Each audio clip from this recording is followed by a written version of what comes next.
আর কোনো কথা নয়, কিছু খেয়ে নেওয়াটা এখন সবচেয়ে বেশি প্রয়োজন। পেট্রোনাস টুইন টাওয়ারের নিচের তলাতেই পেয়ে যাবেন কিছু খাবারের দোকান।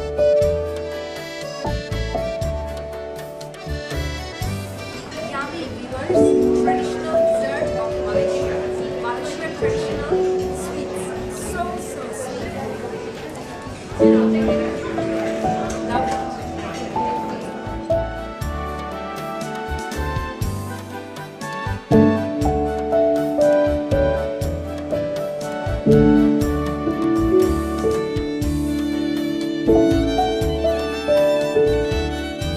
টুইন টাওয়ারের এই এলাকাটা কিন্তু শপিং আর ঘোরাফেরার জন্য অত্যন্ত আকর্ষণীয় একটি জায়গা।